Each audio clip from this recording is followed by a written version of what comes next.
Aujourd'hui, on va parler de la laitue vireuse qui est juste là. Donc elle est toute jeune, hein. C'est rare de la voir aussi jeune parce qu'elle pousse très très vite. Elle fait souvent des grandes feuilles comme ça. Donc allez, je vais prendre une feuille pour vous montrer en direct. Donc elle est comme ça, la laitue vireuse. Donc vous voyez bien sur les feuilles, on voit qu'elles sont bien dentées. On peut même dire doublement dentées, donc c'est-à-dire qu'il y a des grosses dents et des petites dents sur la feuille. Dès qu'on la sent, dès qu'on la cueille, il y a un goût amer qui se rapproche directement.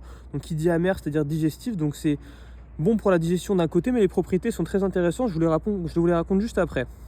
Vous pouvez aussi voir que la laitue vireuse a un latex blanc.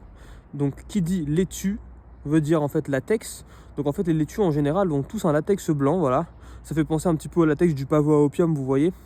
Et donc cette plante-là est de la famille des astéracées. Donc la même famille que les laitues, donc les laitues qu'on retrouve chez nous, qu'on mange, les tournesols, les pâquerettes, il y a la porcelaine enracinée, voilà, il y a plein de plantes dans cette famille-là. C'est une très très grande famille, les marguerites.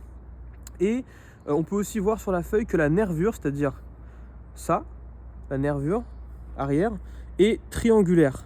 C'est un triangle, ça fait 3 angles comme ça, voilà.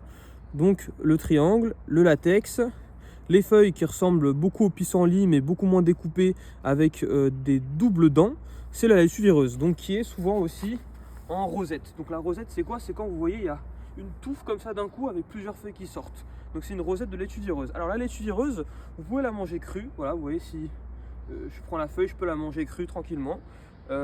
Et c'est aussi comestible en tisane.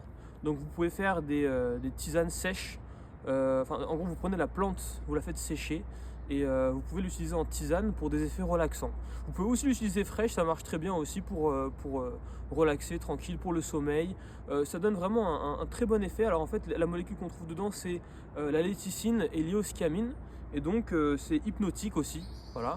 Et ça va aussi stimuler vos rêves pour ceux qui ne rêvent pas beaucoup, qui veulent justement refaire des rêves, et ça marche super bien.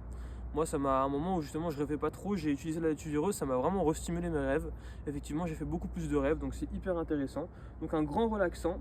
Donc l'usage en tisane est quand même plus intéressant que si vous consommez comme ça à manger, parce que à manger c'est bien, dans une salade vous pouvez mettre les jeunes pousses qui sont pas trop amères, mais à vrai dire l'utilisation en tisane je la trouve quand même beaucoup plus cool. La laitue vireuse vous en avez partout, donc si vous manquez de sommeil, vous voulez un peu de relaxation, vous voulez un truc, quelque chose qui vous stimule vos rêves, n'hésitez pas à appeler la laitue vireuse. Voilà, à bientôt.